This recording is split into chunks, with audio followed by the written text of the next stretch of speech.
Yes, guys. Yes, people. We're back for another live stream. Back for another video. Check out the streams later tonight. There will be a hate-along for the Arsenal and Manchester United games, so keep a lookout for that. But Henry, it's good to get you on the channel for the first time. Sadly, it is after another Tottenham win. You guys are top of the league, which is still very, very fucking weird to say. But how's things been with you, bro? How's everything? Yeah, I'm good, man. I'm good. Obviously, another win, top of the league. Rival fans are absolutely fuming. Like, I don't know why. It's like we're 9 games in. Like, 9 games in and people are losing their minds. But, yeah, it's been a good start to the season for us. I think it's the best start from a new manager ever in the Premier League. 23 points in his first 9 games, which is unreal. The season's record. Yeah, I mean, like, I look at it and everyone's coming out and saying, oh, you haven't beat anyone, you haven't played anyone. We still played Liverpool, we still played Arsenal, we still played United. Yes, other teams have had tougher runs, but like, you can only beat what's in front of you, innit? Like, you can't. What do they want us to play Man City every week? Bro, it's just copium, if we're being real about it. Like, I'd love to run the same narrative as well, but I'm with you where it's like it's too early to be that worried about Tottenham in terms of a title race. Now, if we're talking top 4, I'd already say you guys are big top 4 contenders. But for the league title, are we even 10, We've got nowhere near 10 enough games depth into the season? Yeah, nowhere near enough depth. The only thing I'll say, right, is when I look at what Arsenal did last year, we are in a little bit of a similar situation because both teams had very good 11s. But then the drop-off in the depth, like if Maddison gets injured, we're bringing in Lo Celso. If Romero or Van de Ven gets injured, we're bringing in Phillips or Davis. If Udogie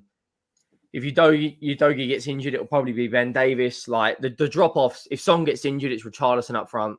Like, but then again, it was the same with Arsenal last year. If Saliba got injured, it was Rob Holding. If Odegaard get injured, it was Smith Rowe. So I look at it and just think like we're in a good position. We've just got to keep this going. You know what I mean? We've got winnable games coming up. We just spoke about it off air. We've got obviously you lot as our next home game, which I think we can beat you the way you're playing at the moment. Although I did actually think you were very good against Arsenal. I think that game's going to be very intriguing. Both sides are in decent form. Yeah, I thought you had a better team against Arsenal, and I think you'll be going into that. Like you always raise your game, didn't you? You could be in a pit in the trenches and then can't beat us 3-0. Yeah, like, for some that's been the Chelsea way of living. We'll be meaty for like 5 games in a row. Tottenham come out of nowhere. Everybody just switches on. And then we'll go and lose 3-0 to Leeds the next week away from home. That's just I don't understand that because, like, would you consider us to be your biggest rival? It depends on the person because I guess historically Tottenham are our biggest rivals, but for me it's Arsenal. Like anyone who knows me knows I despise Arsenal more than any other club by a mile. But I get the Tottenham rivalry and I get teams waking up for derby matches as well. That's why there's always the saying form goes out the window when it comes to derby games. So I kind of get, but it's like you need to look at it from a more consistent perspective. At least for us, we're finally starting to come into form. Our performances are improving. It's just game management, if anything, that's our biggest problem. And it depends on whether we could see out a lead for a full 90. Or in what do you think? What do you think Poch's reception is going to be like when he walks out, leading Chelsea out? You're going to have to tell me, bro, because I don't know what it's like with the Tottenham fans. It's the same. Like half our fans are like, "Oh, let's clap him. He did some good stuff," and then the other fans are like, "But he's managing them." Like I've got no love lost with Poch. Like a big club like Chelsea come in and approached him. Fair enough, he's going to take the job. We never went in for him, so I don't get why we can be. It'd be different if we approached Poch and said, "Look, come back and manage Tottenham," and he aired us, but he didn't. You know, he's going to manage your football club. You've had a rough start. You've been in the trenches. You're kind of slowly starting to see the other side of that now with some good performances, beating the likes of Burnley and beating the likes of Fulham. Yeah, Luton as well. Good performance against Arsenal. Like you're coming out the other side of that now. But it's just the problem is you're coming out the other side when there's a horrendous run of fixtures coming your way. I hear that, but I've said like there's no point being worried about or being shook because these are the teams that you want to be competing at the top level. You've shown you can play well against Arsenal. That was Arsenal didn't win for tactics. I mean, they had better substitutions, but that didn't really impact their performance. It was just 2 individual mistakes from Chelsea, and we just folded. So you've clearly shown you can play against teams at the top of the table. So now I'm not looking at Tottenham, Man City and Newcastle like, oh shit. Now it's like, nah, you can go and give them a game. Go and fucking win. If we don't, we'll assess it on a game-by-game basis. Obviously, we're playing top opposition, but there's no need to be shook of it.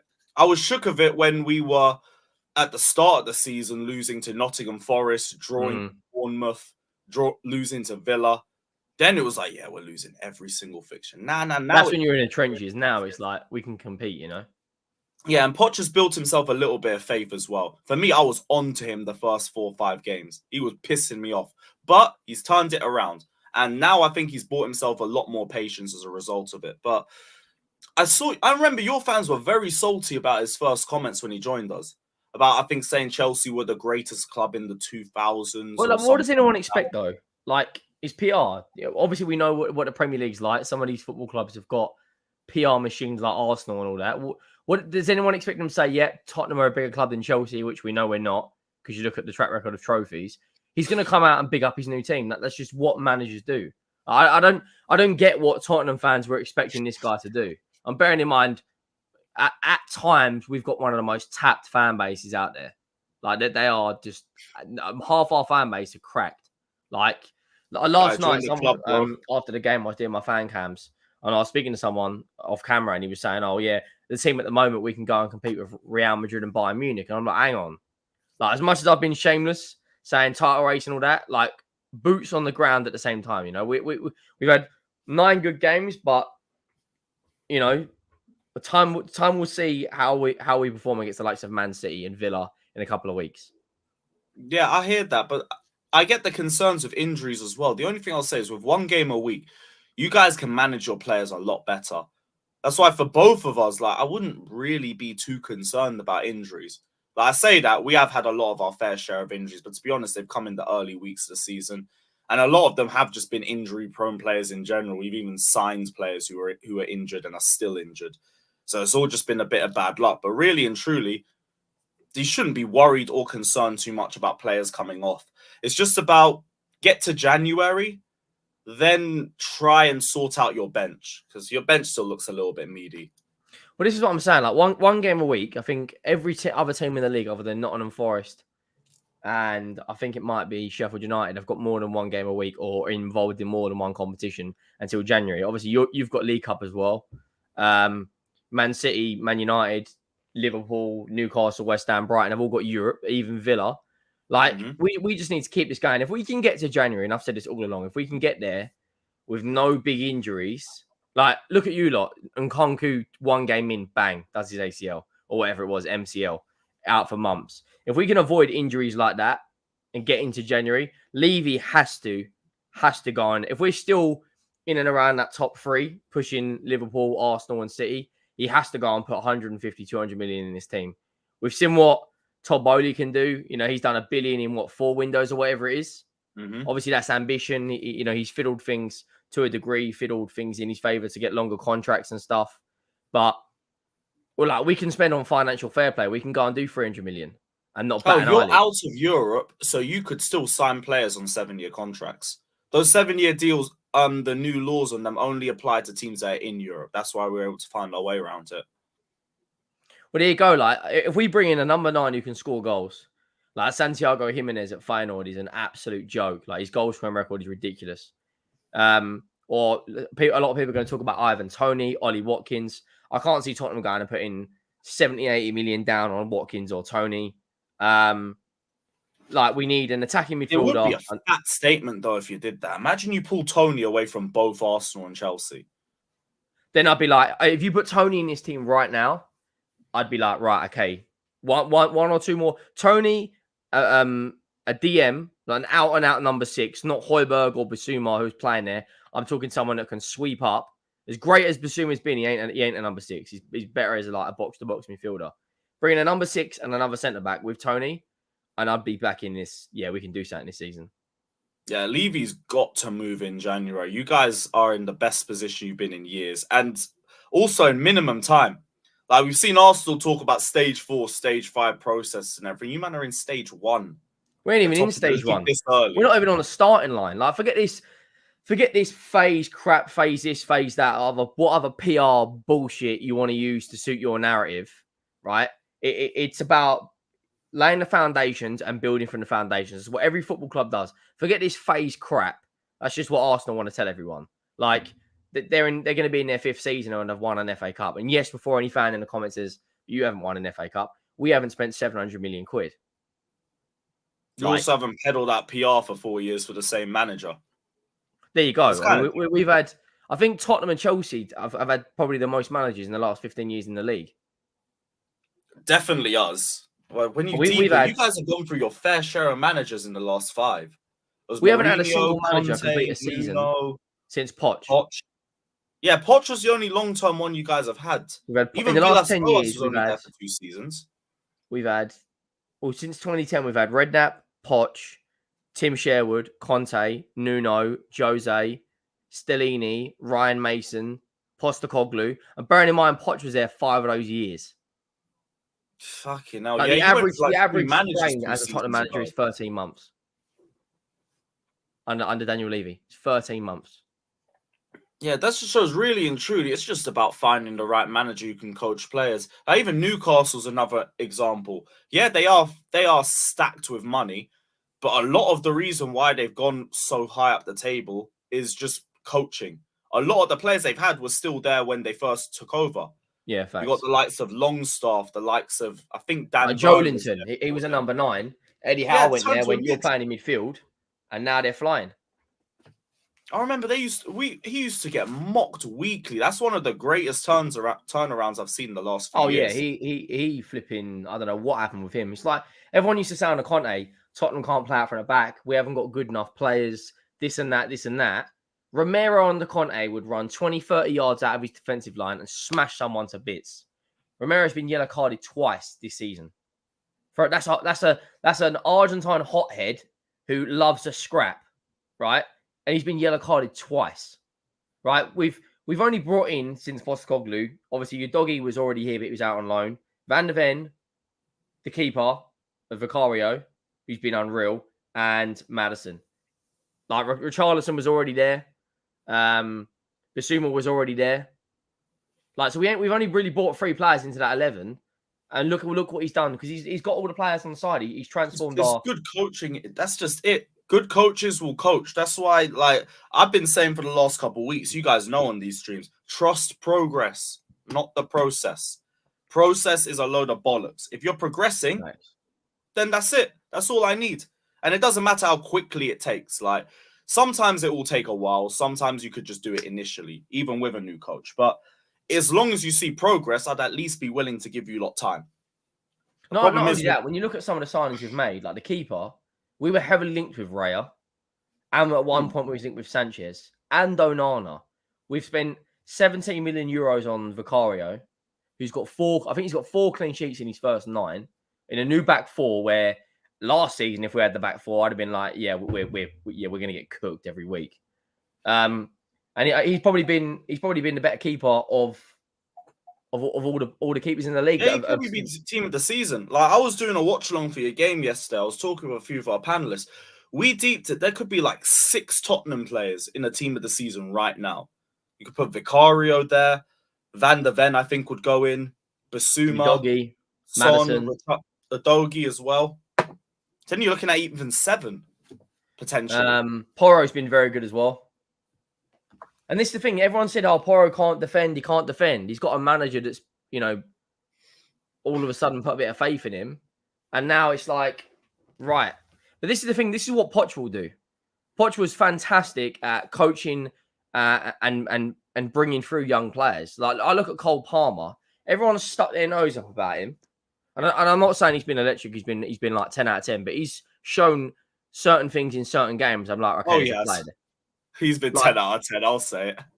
But when everyone signed him, they were like 50 million on a City Academy player, and now it did look a bit confusing. I was just like, these men have shown me enough times that their talent ID works. So if you're gonna tell me Cole Palmer for 45 million is the way forward, go for it. We'll see how it works out. That guy is insane. Another one, like when you were speaking about Pedro Porro and how fans used to talk about him and how he's improved. Now I just thought Conor Gallagher. I used to rip into that brother every single week. And like this season... Now he's Chelsea captain. Brilliant. Yeah, I'll be real. At the start, when he had the armband, I was like, "What the fuck are we I doing?" watched him against He's Arsenal. grown He was into it. covering everywhere. He was absolutely everywhere. Slide tackles, spraying the ball out wide. Like, he's kind of got a bit of a free roam role where he's kind of playing as a DM and an 8 at the same time, like depending on where other players are on the pitch. But you look at him, he's had a glow up. Porro's had a glow up. Palmer looks a good player. Sterling in certain games looks like, okay, now we've got some of the Sterling back of Man City. I think he had 1 year at Man City where he had like 33 goal contributions or something mad 18, like that. 19, I think. Yeah, and I look at who's the other player I was impressed with? That Jackson. If I was I can't stand that guy. Like, Jackson, really? I can't stand him, man. Nah, come on. Jackson's class. He just needs to work on his finishing. All around, he's solid. He's Richarlison 2.0, that guy. That is insane. Now, how many chances does it be real? How many chances does he need? He needs to improve on the finish, and I'll give you that. I'll give you that. It's only been a couple months in the Premier League. Like, I'm with you. Like, the finishing needs to improve, but the all-round game, from what I've seen with someone adapting to the Premier League, it's enough for me to give him a bit of time. He doesn't look like I'm still saying Richarlison's adapting. He might have been here 5 years, but he's just. But that's it. Richarlison's been here like 5 years in this league. He's not even been here 5 months. Yeah, I do think you will improve though. 100%. I think in a couple of months, get through this period of where you've got, I think you've got us, United, City, Brighton. I think you've got Arsenal. I just had Arsenal. That'll be tough. And as soon as you start losing games, it'll be potch out. But I just ride the storm. Like this year, spending $1 billion, everyone was like, "Oh, you've got to be top 4. You've got to win the league." Like that's a lot for a new manager to do. So many new players. No, but like that was just rival fans trying to put pressure on us. Really and truly, all we needed was, well, for me personally, I said I need to be back in the Champions League and go for the domestic cups. Hell, now you guys are out of the Carabao. Now Man City's out of it. One of United or Newcastle is dropping out next week. I want that cup. There is no reason why we can't do it. I've said it before. There has been way worse teams that make it to cup finals. There's no reason why we can't do it. But I don't think people will be potch out if we don't get results in the next few games. There was a lot of pressure on him in the first few matches because we had statistically the easiest run at the start of the season. Luton, Nottingham Forest, Bournemouth, leaky Aston Villa side. A West Ham side who I don't think started the season that well when we faced them. I think they lost their first game. And we were handling it poorly. That's why the pressure was really on Poch, because it's like, if you can't handle those games, how am I meant to have any faith for you with the run coming up? Now he's got 3 wins on the bounce going into the Arsenal game. He battered Arsenal, and like he did nothing wrong, nothing that cost us the match. I know people have gone after his substitutions and everything, but they didn't impact the game. They didn't really. It was individual mistakes. He's bought himself a lot of time. Who have you got next in the league? So we got Brentford at home next, then you guys, then Man City. You got a cup game in between, haven't you? Yeah. Blackburn in the cup between. Oh, you're slapped in. Brentford and Tottenham. Then it's after the break we go away to Newcastle. Then it's Brighton at home, Man United away, and then Everton away. Yeah, that's it. I thought it was a lot worse than that. Like your December run's all right, to be fair. You've got Everton, Sheffield United, Wolves, Palace, Luton, and Fulham. Yeah, that's calm. Like that's a very Merry Christmas, personally. But leading up to our December run's disgusting. We've got who have you got? So we've got Palace on Friday. Then we don't play a game for 10 days because the next game is on the Monday night against you lot. Then we've got Wolves away, Villa at home, and then in December is City away, West Ham at home, Newcastle at home, Forest away, Everton at home, Brighton away, Bournemouth at home, and then Man United away. That's not bad. Like other than maybe the only saving grace home, is the only saving grace is Brighton, Newcastle, and West Ham all in Europe around then. Yeah, so like they're unless they're group winners or anything by that point, then they're probably going to have to rotate and they'll be a little bit tired going into that game. But your December run don't sound that bad. Like from a Tottenham perspective, like you guys always have a good record against Man City. I wouldn't be shook, especially now. You guys have whooped them with worse teams. West Ham, Derby game, you guys will turn up for that one. Newcastle, that might be a bit difficult. You'll beat Forest, you'll beat Everton. Brighton away, like these men are looking inconsistent as hell. I still think they haven't won a game in like the last 5 in all comps, have they? Yeah, like that's not nearly as bad of a run as you think. I think you guys would handle that personally, unless you lot get injuries. That's the only thing I'd be. That's the thing. If we get one injury to shamelessly, I'm going to call him James Mascoigne. If we get one injury to him, yeah, or Sasa Toure or anyone like that, it's curtains for us. Our April is disgusting. We got you're running this peak, bro. Have you seen it? We've got. I figure you guys play the whole top 4 at the end, don't you? Yes, we've got West Ham away, Forest at home, Newcastle away, Man City at home, Arsenal at home, Liverpool away. April is going to be absolutely disgusting. But you also have enough time to do a lot of groundwork going into that. Do you think that Arsenal game could be very big for the title race? That could be a massive game. I'd love us. I'd give anything to see them like 3 or 4 points clear, and they come to our place and we win, and then City go and win the league or something. Shamelessly, I'd like. It happened a couple of years ago when they were 5 points clear of us for top 4. And they come to our place and they absolutely fell apart. Rob Holding got sent off and we battered them 3-0, and it probably should have been 5-0. Yeah. But yeah, they don't really like going to your North London derbies are always home advantage. They always are. You rarely only ever Arsenal get away with last year. I think that was the first time they've won at our ground, and I think it was about 10 years. Yeah, Rosicky 1-0. It was 9 years. The last time they won was 2013. It was Rosicky 1-0. Rosicky one.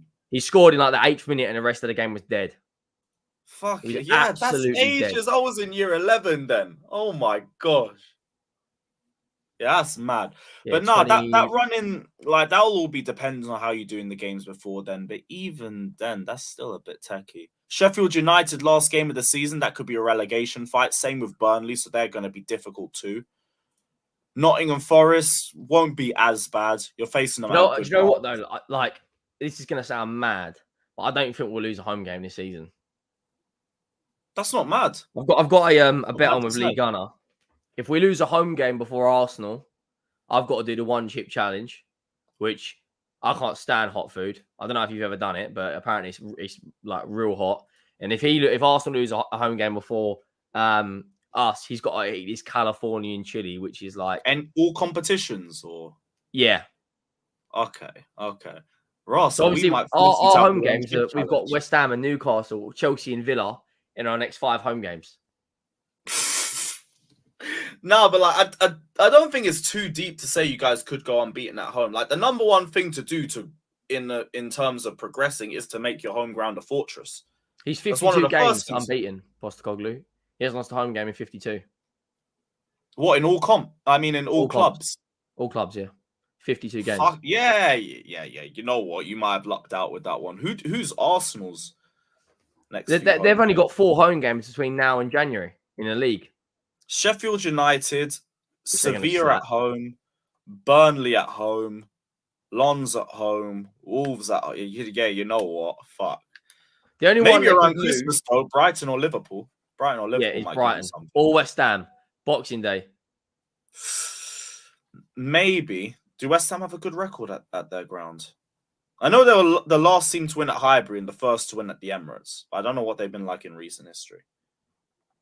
Yeah, like I look at their fixtures. The new year, though, the new year is a bit tasty for them. They've got Chelsea at home, Newcastle at home, Liverpool at home, Palace at home, Villa at home. We play them in March. Ah, fucking hell. Havertz redemption month. Brilliant. There's a goal. Where do you think you'll finish this season? I still think we can go for top 4. I don't know who drops out, but like the 1 game a week thing should benefit us, and we're starting to click into gear. Like I believe we're capable of it. Just need to work on this game management. The target to me has got to be that top 4, top 5, until we realistically can't go near it. Right now, I still think it's not too deep to say that because the top 4 race has never ever been consistent. Like the end of the season always ends up being top 4 is lava and everybody just drops points for fun.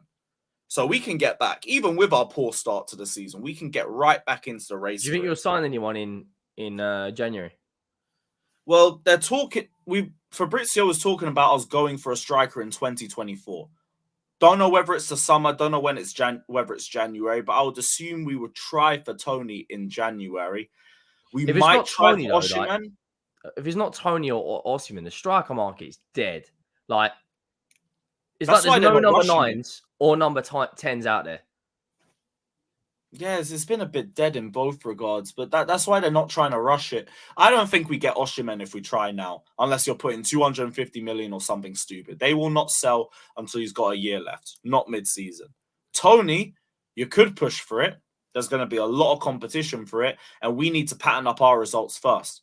Like right now, we're still the 4 out of 10 in the club. You guys look more attractive. Arsenal look more attractive. United, I mean, maybe not. But if they look at the table, no, they're the same points as us. Yeah, they don't look. Yeah, as I was going to say, I think they're right down where Liverpool you are, don't aren't they? need a striker, so it's just us three. In all honesty, I see Vlahovic. Poch don't want Vlahovic. Otherwise, we would have had him in the summer. We could have sent Lukaku the other way, and we would have all been happy. But Poch don't want him, so that's not going to happen. It'll end up being either Osimhen or Tony. That's it. No. He'll sell with a year left because he's got to make money in it. Like it's the same thing that happened with Koulibaly. We tried to go for Koulibaly since 2018. He refused outright until he got to a year left. Then he's got to make money. He did the same thing with like Dries Mertens, Insigne, Fabian Ruiz, or whatever. They're a very good club when it comes to selling players. Mm-hmm. Very good club. Well, they're just more stingy as fuck. Like they're like the Italian Tottenham. That's what they're like, the Italian Tottenham. What? That's a good reference. Apart from they won the league and we haven't won it since 1961. Yeah, even with a year left, it will still be 150 million or something stupid. But, I mean, that Arsenal game only just emphasized the fact to me we do need a striker. We do need one. Like, we missed out on a lot of, I won't say good chances, but chance that someone who's a little bit more of a, who has a little bit more of a cutting edge, they might make a little bit more clinical. You'd been out of sight, out of mind. Because like it wasn't bad misses except the Nicholas Jackson one. Like Palmer, could he have gone round the goalkeeper, but the ball's just played to his feet and he didn't expect it. Another one just goes on the other edge of the post. It was a very close shot. Jackson's the only one where it's like, brother, you were through 1-on-1 on the goal and you overthought it. Just dink it. Just dink it. Oh, it's David Raya. This guy ain't tall. For a goalkeeper, at least, he ain't tall. Like, you just, one little lob is 3-0, game's over and done. But an Osimhen or a Tony, they probably will do that straight up. Mikel said Osimhen. Yeah, there's been a lot of, I think Mikel said something about Osimhen. There's been a lot of talks about Osimhen wanting to join the Premier League and stuff about him being a Chelsea fan and everything. But, like, that doesn't really mean that much in the grand scheme of things. Mudryk was shaking his ass for Arsenal for about 6 months, and then he ended up at Chelsea. And the rest, it was longer than that, wasn't it? I think so. I think it was the whole year, to be honest. They were linked with him for ages. Then we just swooped in and took him. It doesn't necessarily mean he'll join us. But to be honest, I think talking about Osimhen this early is pointless. They just will not sell in January. These guys are either going for the Serie A title or they're going to compete for top 4 or they're trying to go for the Champions League. Why they haven't had the best of starts, have they? They haven't had a great start. I don't know. I haven't checked Serie A this season. Let me have a look. So okay, they're sitting 4th, but they didn't have a fantastic. I think the first couple of games they struggled. 5 wins, 2 draws, 2 losses. Yeah, they lost to Fiorentina at home 3-1, and they lost to Lazio at home 2-1. Yeah, and I see that. So that was 2 games ago. But regardless, they're still not going to sell him in spite of wherever they are on the table. Tony's the only one that makes sense for January. And even then, like, depending on Brentford's position, they might say, nah, fuck that. We need you till the end of the season. Give us a bit of work. Would you not rather break the bank and go and get Lautaro Martinez? That guy has got 11 goals in 9 games. Martinez to me seems more of a striker that will play 2 up top as opposed to 1. I need someone that can lead the line. His best work is in a 2. Yeah, but at the same time, if Jackson's going to be like their longer term, but to be fair, I don't think you'll ever play with a 2. I think Poch always plays this 4-2-3-1, 4-3-3. That's kind of like his go-to. I don't ever see you doing that. But his numbers, he's got 11 goals in 9 games for Inter Milan, and they're top of the league, flying. Yeah, he usually Absolute. bags 20 a season for them, but it's a different style. It wouldn't suit what we're trying to do, so it wouldn't make sense. If he could play by himself as a lone striker, I hear it, but his best work's always in a 2. Him and So Lukaku together were unreal, weren't they? Yeah, but like that dickhead didn't even want to stay. Like, we'll talk about the dead market and everything. I wouldn't have minded giving Lukaku another run if he just wanted to be committed. The guy didn't. He don't want to be here, so there's just no point even noticing that one. It's annoying that now we're going to have to bring him back in the summer because Roma won't keep him. They won't be able to afford him. These Serie A clubs are fucking broke. And then we're going to have to try and find another way to get rid of him. Whoever How long wants is he left on his contract? Should be 2 or 3 years at that point. 2-3 years left at the end of his contract this summer. We'll still have to try and find somebody to send him off to. Because I doubt we get offers from anybody except Saudi unless he balls out there. I think he's had a decent start. But I mean, I need to see what it's like throughout the season. Long may it continue, of course. 2 years left in the summer. But yeah, now Roma won't be able to afford him. Like, these Serie A clubs never have money. We'll put him down to like 35 and they'll try lower it down to 30 or 25. It will take ages. And then Lukaku will do some stupidness to fuck the whole deal up, like he did with Inter last summer. So we'll end up having to find another club for him. Or hopefully, if we go for another striker, hell, if Osimhen's there in the summer, send Lukaku the other way. We probably go first in the pecking order. Because now we're literally offering you a replacement. Maybe that works. Not only that, I mean, this guy's hoarded himself out to Juventus, AC, Roma. Why not do it for Napoli as well? Yeah, that brother ain't got no loyalty. He don't give a shit. They'll kiss whatever badge he's wearing. So, hell, that might work out for us. And that suits both sides. That suits both sides. Another thing, though, we might be looking for another goalkeeper according to links. And I'm seeing Aaron Ramsdale's name start to creep up more and more. This popped up a bit a month ago, or like the summer or something like that, but I don't get it. I don't get it. We already bought 3 goalkeepers. We bought Slonina, we bought Petrovic, we bought Sanchez. If we were going to get a 4th goalkeeper, I would expect it to be a top 5 in the world. Someone who just outranks everybody by a mile and just walks into the team. Not Arsenal's bench. The problem is, though, who's out there? Like, who's not already at a club, who's out there, who could come in and like, look at Vicario. No one even knew who that geezer was. That's the thing. Like, if some under-the-radar goalkeeper comes in, they're like, nope, we have to come in 25, 30 million. All right, whatever. I'll trust you guys on that. Aaron Ramsdale, like, nah, I've already seen enough of this guy. Arsenal have dropped him.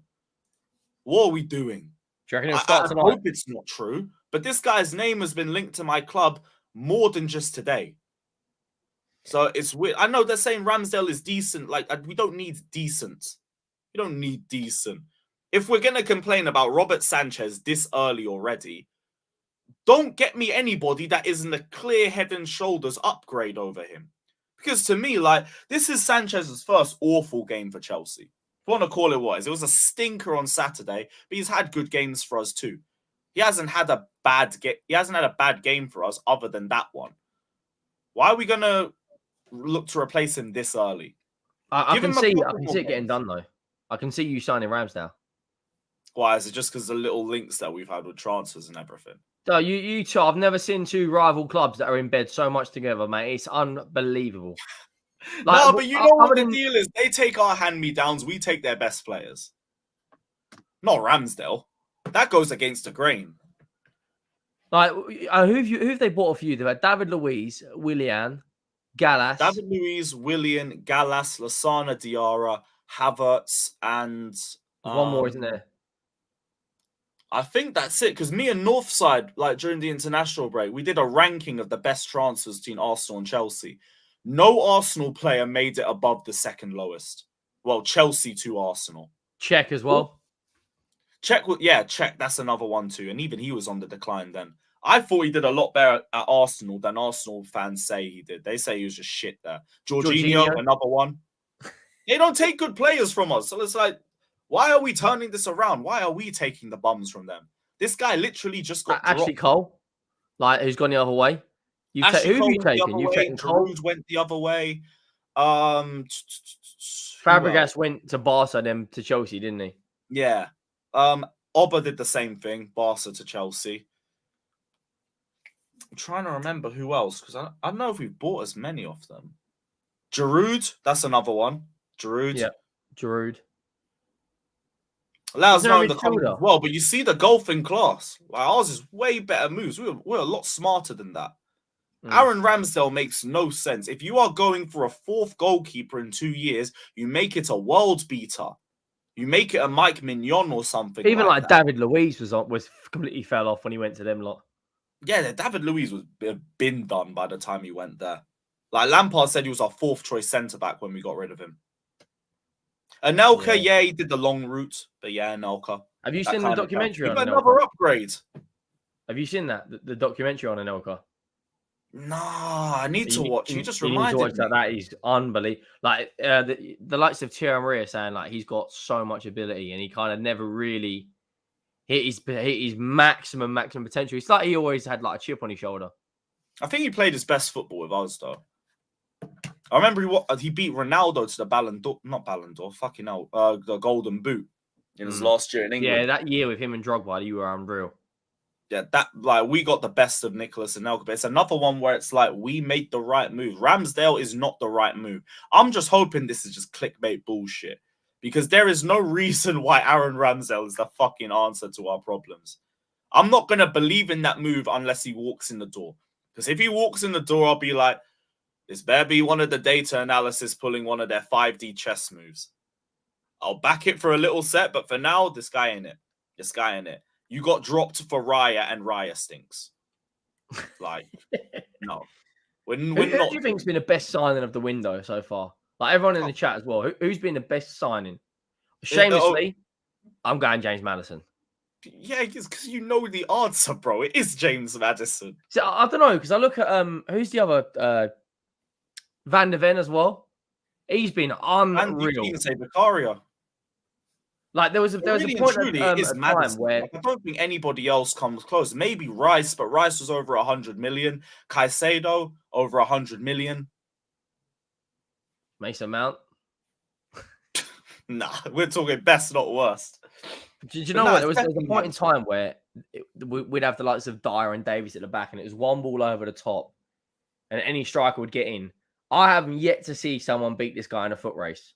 They put one ball over yesterday for Vinicius, our old striker, and he gave him like a 15-yard advantage, and he blitzed it, did a Cruyff turn, and played it out from the back. And I'm like, right, this guy is serious.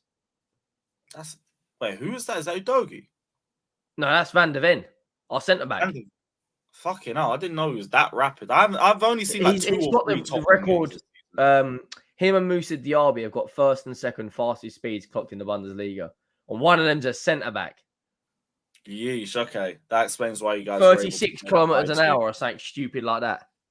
I remember hearing you guys linked to him. I was like, who the fuck is this scrub? And then he's the best defender in the league.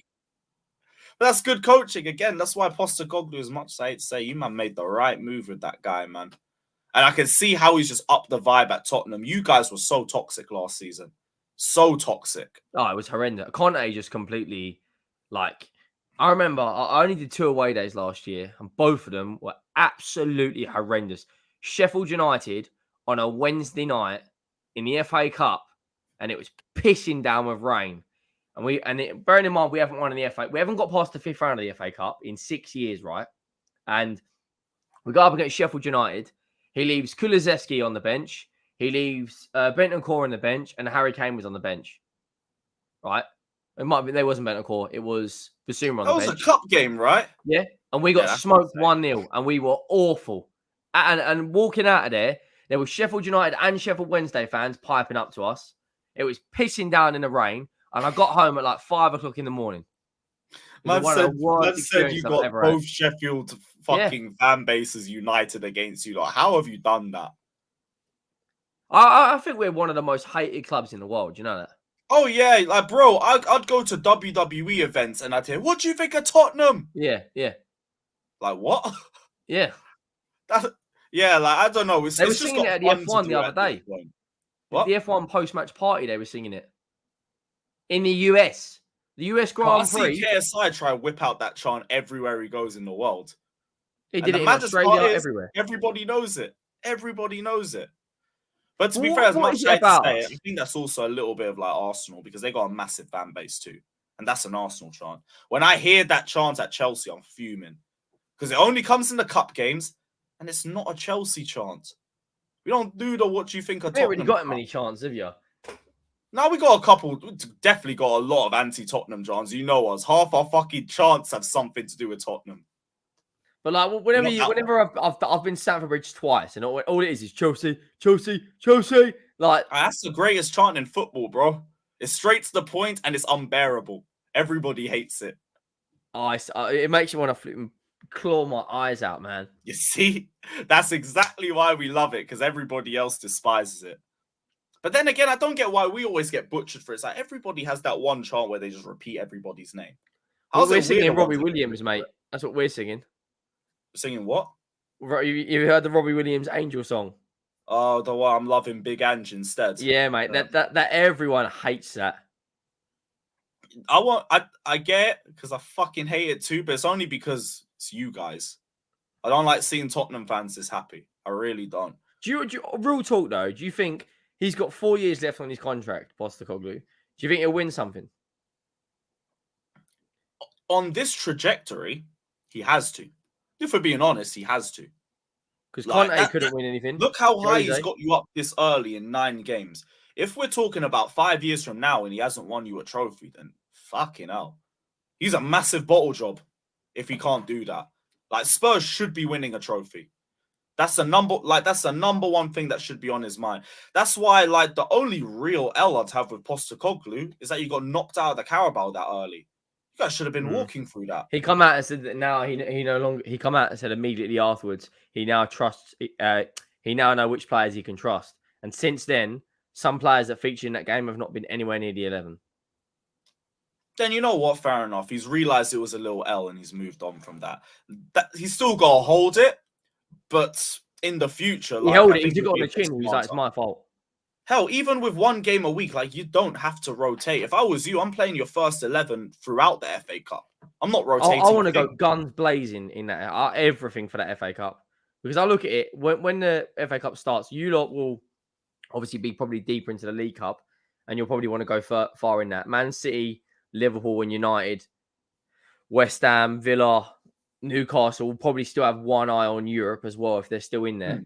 And I'm thinking, why can't we? I'd stick a tin of beans up my arse sideways for an FA Cup. I would do some of the most disgusting things you've ever seen, bro. For an FA Cup, we didn't want anything. Bro. We didn't want anything. Postecoglou, like you could talk about the 5-year contract. If he wins the FA Cup in his first season, legacy's already there. Oh, mate, honestly. And people are saying, "Oh, but it's the FA Cup." You know, you're a typical tap Spurs fan. We haven't seen anything. Like the last time we won a trophy, I was 12 years old. I was 11 years of age. That's 2008. Fucking hell. We won anything in year 5 or something. No, Jarring, like man. even then, like people, like we can't do this whole look down on trophy shit anyway. Like, because that's just copium. I've seen Arsenal fans have trophy parades for FA Cups numerous times. Hell, me, I do sick things for that FA Cup. I've been demanding a trophy this season because if we want to do the one thing to maintain the same standards from the Roman era, you continue to win trophies. Facts. We don't take the piss out of the FA Cup or the League Cup. And fair play, we haven't really done that. We've kept strong 11s in that competition, other than Wimbledon, who are like their League 2 side, whatever, rotate as much as you want. But we should be getting to the League Cup final, as we should be getting through to the FA Cup final as long as we don't face Man City, in my opinion. Even if we face Man City, you can give them a fight too. There's nothing wrong with going for those trophies. It's just, I'd say they're bonus trophies, but for where we both are, it's a good step in the right direction. Like, we're not in a position, well, maybe you guys will be if you're still in that position by December. But for now, we're not in a position to say league title first and then the FA Cup. It's got to be just get the trophies, get that winning mentality into the squad, and then we can build from there. When we've got a team that's ready to compete for the title, then I'll be like, title first, Champions League. If we get the domestics, brilliant, but that's not season defining. This season, it would mean a lot if we get those cups. Both of us. Do you think you'll win something under Poch? Right now, there's no reason why we can't win the Carabao. No reason why we can't. Who else is in that? It's just Arsenal. United and Newcastle are facing each other, I think. So one of them are going out. City are out. You guys are out. Liverpool are still in there. So realistically, it's just Liverpool, Yeah, West Ham have Arsenal. got Arsenal as well. That won't be an easy game for Arsenal. Oh, West Ham, do me a favour. West Ham, do me a big It'll favour. be bigger There's a fish to chance fry of something. immediately. You know that. You'll see flipping Don Robbie coming up when they're playing at Man City again with Captain America speeches for them not to get absolutely smoked. Yeah, I hear that. Like, I need. If Arsenal get knocked out, we can take them. We can take this trophy 100%. Man United have got Newcastle as well. Who, West Ham or United? So West Ham have got Arsenal and Man United have got Newcastle. Yeah, so regardless, two potential contenders are dropping out. What you West want Ham is do have it you in want them the to go far winner. in that competition too. You want the winner of those two. You want Man United to get. Let's say if Arsenal and Man United go through, you want them two to get each other, and then you want to avoid Liverpool, and then you can practically. I think you can win it.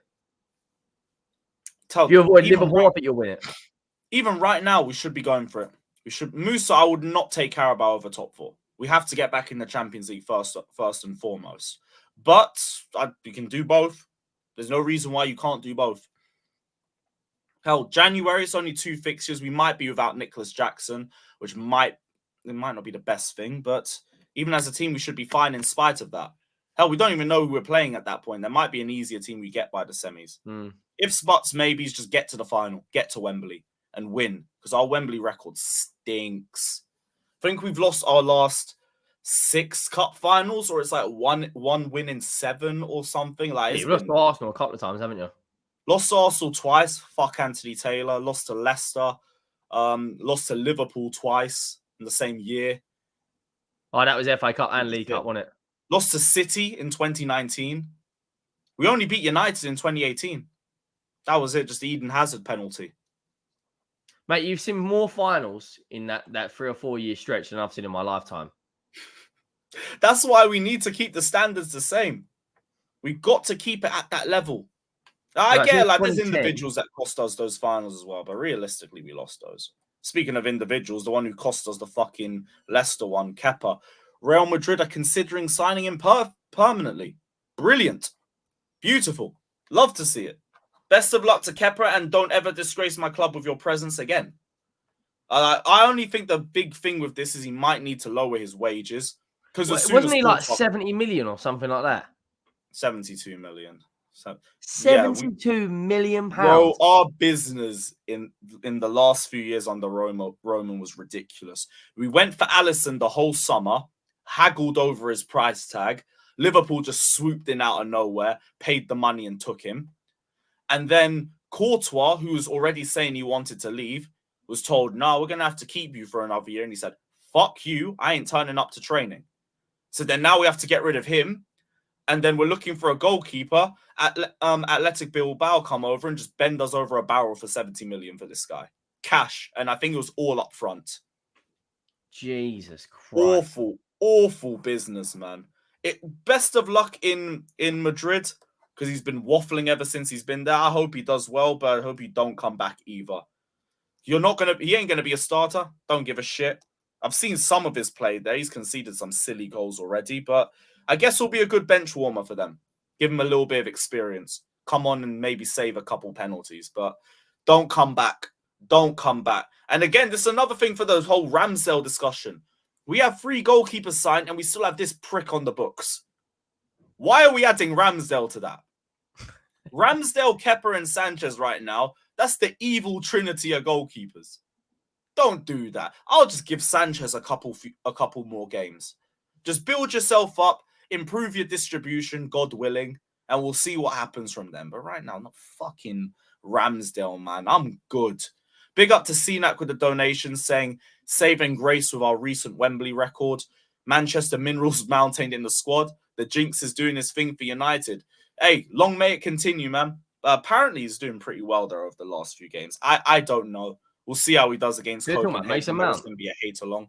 Yeah, he's talking about Mason Mount because he cost us the Carabao Cup final and then missed the deciding penalty in the FA Cup final. And I don't know if he was the one offside in 2021 when we lost the cup final or not. I'm not too sure. But yeah, a lot of Chelsea fans hold him responsible for us losing to Liverpool, especially the Carabao Cup final. That was a massive disaster class. Yeah. I've never I don't think he's all that. I'm not gonna lie. Like being a neutral from speaking at when his time at Man United and Chelsea, I think he had one good season for you lot where he had like double digits for goals and assists or whatever it was. But the rest of them has been a bit like yeah, he had good seasons for us. 2021, like he was very good. He deserved player of the season. 21-22, he was our best attacker, but I use that term very loosely. Yeah. Our attackers were shit. And then he just dropped off a cliff. Well, I will say for United, though, they got the better deal out of the two. Arsenal fucked themselves with the Havertz move. Now that's their own now. Especially now with James Maddison there. James Maddison was there. Well, that's the thing. He was £40 million and they spent 65 on Havertz. Maddison in that Arsenal team. Maddison at United or Arsenal improves them levels. Man's trying to give us back Havertz. Brother, do you know how peaceful my life has been ever since that prick left my club? I'm good. That guy is one Bakayoko disappearance away from being the worst Chelsea player I've ever watched in my life. And there's a long list of bad players. He is on top of all of them. Pause. He's the worst. I'm good. I've seen them try to say we'll give you Nketiah. Unless it's Declan Rice, I'm not interested. I am not interested. What's your thoughts on Odegaard? Because he's ghosting all these big games.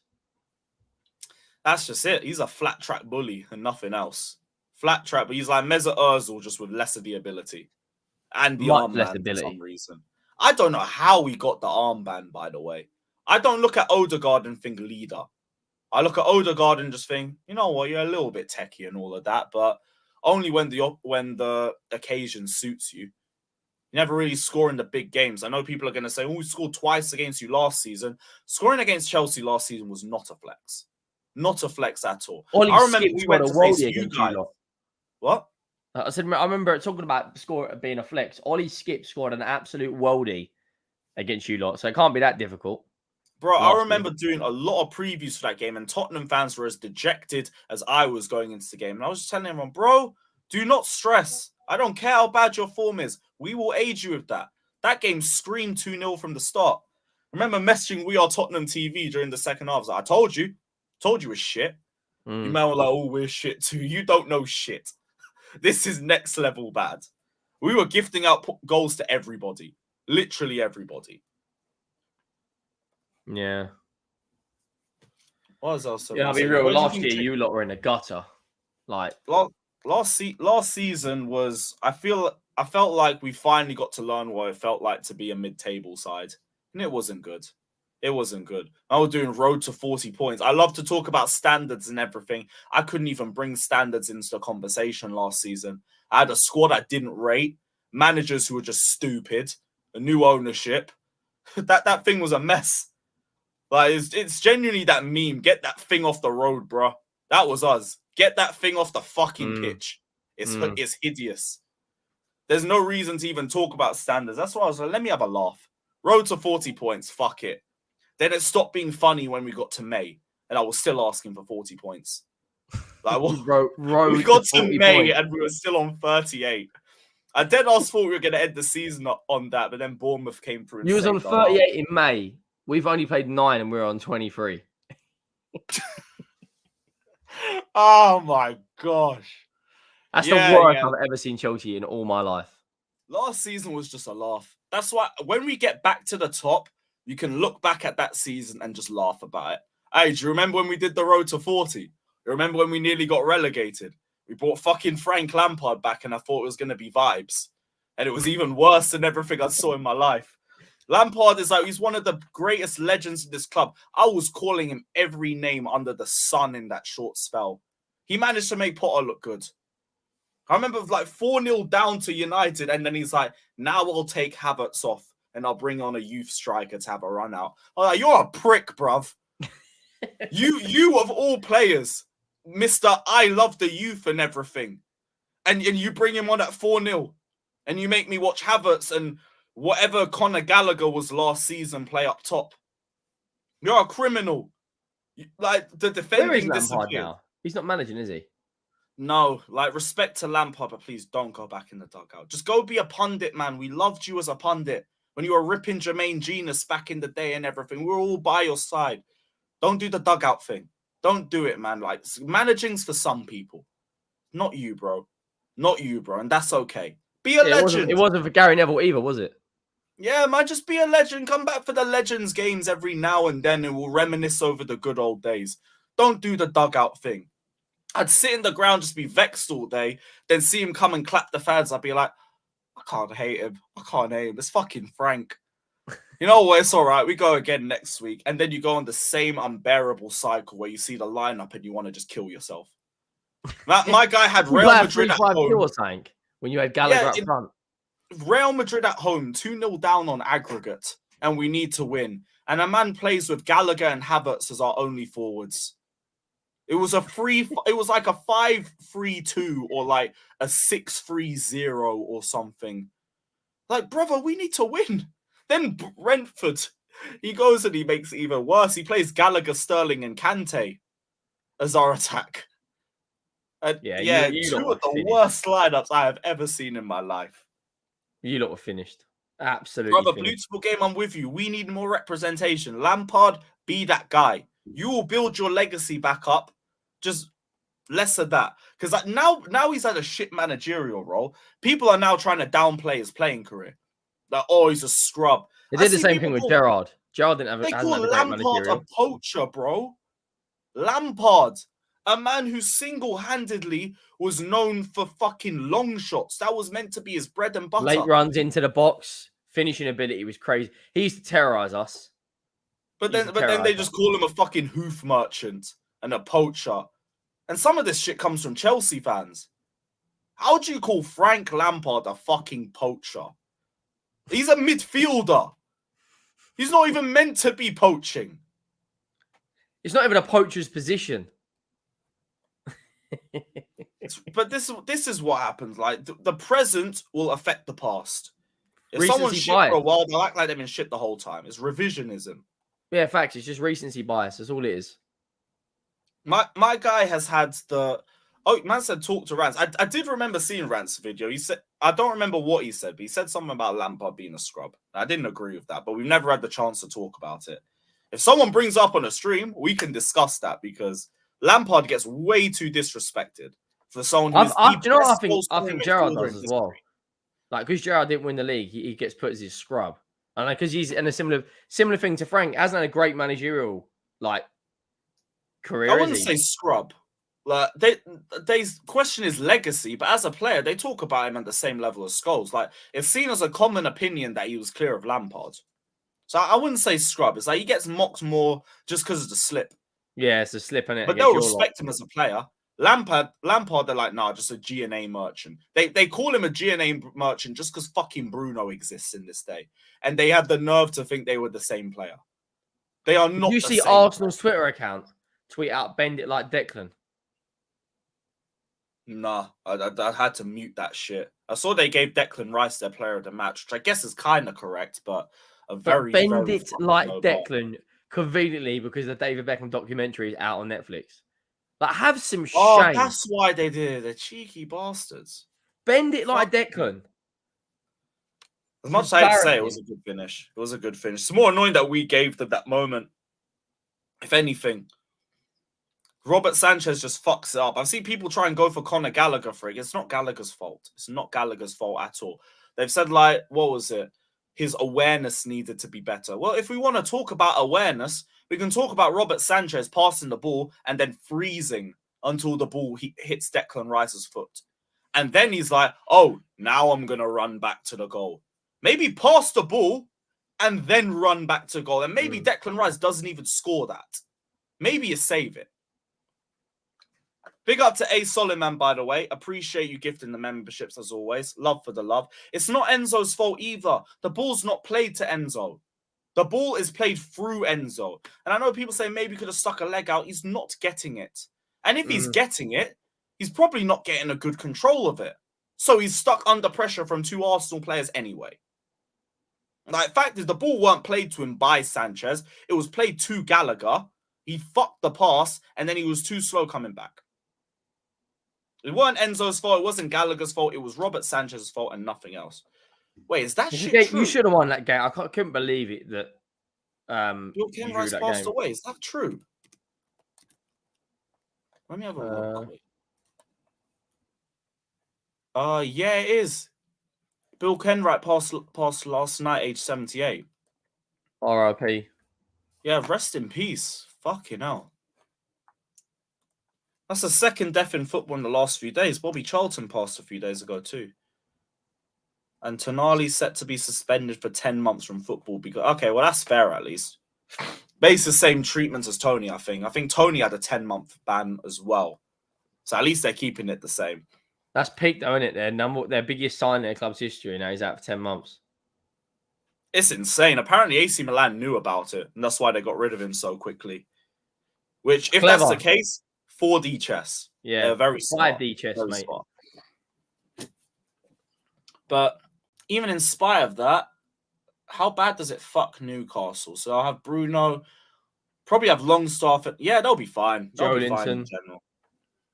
Yeah, they might just be a bit easier to penetrate. Pause, but that's about it. That's about it. And even then, with their coaching, I doubt it will impact them too much. Yeah, they'll splash another 70 million or something. The more they stay in Europe, the higher the FFP would go. The more money they earn, the more money they're able to spend, the better they will. And they've got ambitious owners. They come out and said they wanted to win the league, so they'll win. Oh yeah, them Saudi owners, they don't play. They don't play. They're not after just financial improvement and everything. Nah, they want trophies. They take that shit seriously. Santos on loan. Well, if he comes back in January, maybe. But I don't know the situation on that. I think there's an option to bring back. But I don't think the things for that were listed yet. We'll hear more about Santos in the next couple months because it'll become more of a talking point the less he plays.